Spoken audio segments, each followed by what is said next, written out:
Hello guys, in this video I will discuss how to find area of a square.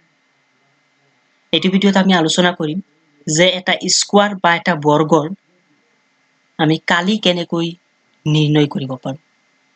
পোনপ্ৰথমতে ইয়াত মই এটা question লৈছো, আপোনালোকে চাব পাৰিছে। মই কোৱেশ্চন এটা লৈছো, ইয়াত কৈছে find the area of the square if a side of the square is 12 cm. পোনপ্ৰথমতে মই আপোনালোকক জনাব বিচাৰো যে যিটো বৰ্গ বা যিটো স্কোয়াৰ আছে, স্কোয়াৰৰ যিটো চাৰিটা বাহু আছে, চাৰিটা বাহুৰ জোখ একে হয়।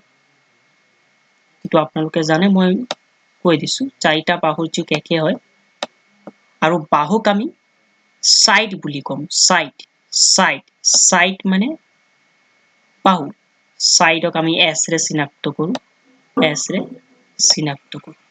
সাইড। তো গাইস, আপোনালোকে এই ফিগাৰত চাব পাৰে, ইয়াত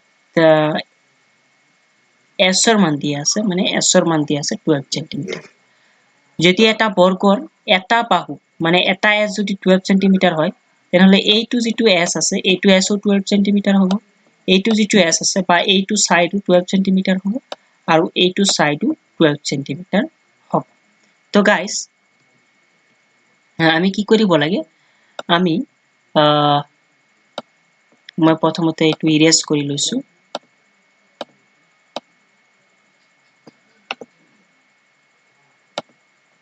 আমি কি কৰিব লাগে, আমি এই যিটো বৰ্গ আছে, আপোনালোকে চাব পাৰিছে ফিগাৰত, এই বৰ্গটোৰ এই যিটো বৰ্গ আছে, এই বৰ্গটোৰ কালি ওলাব লাগে। আৰু ইয়াত আমাক দিয়া আছে এটা বাহু 12 সেন্টিমিটাৰ। এতিয়া আমি কি কৰিম, এৰিয়া বুলি লিখি দিম, area of A square. Area আমাক এৰিয়া ওলাব দিছে, আমি লিখিলো এৰিয়া ইজ ইকুৱেল,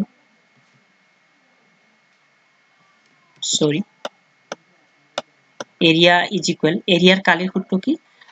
এৰিয়াৰ কালিৰ সূত্ৰ আমি আয়তৰ ক্ষেত্ৰত আমি আগৰ ভিডিঅ'ত আলোচনা কৰিছো, এল ইনটু পি আছিল। আয়তৰ ক্ষেত্ৰত যিটো কালি আছিল, সেইটো আছিল এল ইনটু পি। আৰু ইয়াত এল মানে হল লেন্থ আৰু পি মানে হল ব্ৰেড, মানে দৈৰ্ঘ্য আৰু প্ৰস্থ পূৰণ কৰিলেই আমি কালি পাই যাওঁ।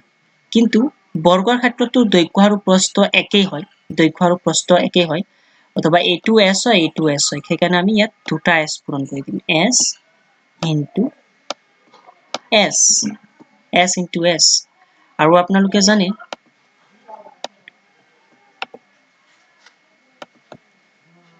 এছ ইনটু এছ মানে হল এছ স্কোয়াৰ।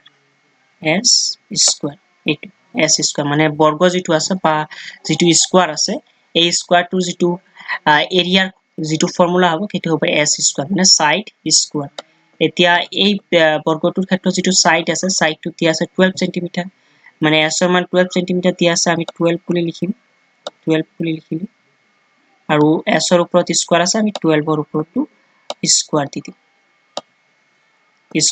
এটা 12 স্কোয়ার মানে আপোনালোকে জানে, এইটো 12 স্কোয়ার মানে হল 12 ইনটু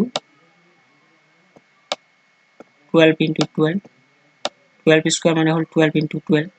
এতিয়া 12 ইনটু 12ৰ যিটো ভ্যালু হ'ব, সেইটো মই ইয়াত লিখি আছো, মই ক্যালকুলেটৰ ইউজ কৰি আছো। 12 ইনটু 12ৰ ভ্যালু কি হ'ব, এইটো 12 ইনটু 12ৰ ভ্যালুটো হ'ব 144 হ'ব। মই ক্যালকুলেটৰত আপোনালোকক দেখাই আছো, 144 হ'ব।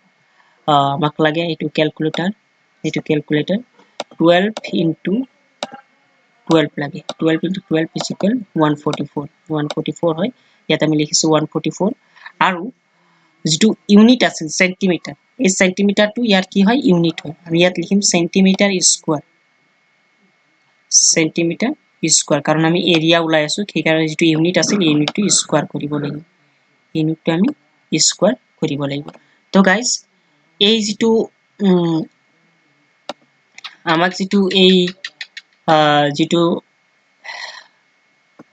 স্কোয়াৰ দিয়া আছিলে, এই স্কোয়াৰটোৰ আমি এৰিয়া ওলাইছো, এৰিয়া ওলাইছে 144 সেন্টিমিটাৰ স্কোয়াৰ। 144 সেন্টিমিটাৰ স্কোয়াৰ ওলাইছে এই যিটো স্কোয়াৰ আছিল, এই স্কোয়াৰটোৰ এৰিয়া।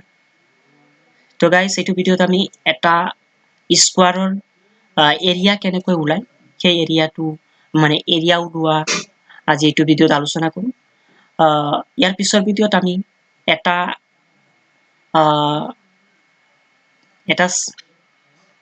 ইয়াৰ পিছৰ ভিডিঅ' একচুৱেলি ইয়াৰ পিছৰ ভিডিঅ'ত আমি আৰু বেলেগ বেলেগ ধৰণৰ উদাহৰণ লৈ আহিম আপোনালোকৰ মাজত।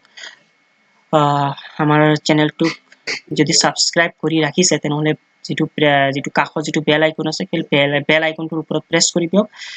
এই ধৰণৰ ভিডিঅ'বিলাকৰ নটিফিকেশ্যন সবাতোকৈ আগত পাবলৈ। তো আজিলৈ ইমানেই, ধন্যবাদ।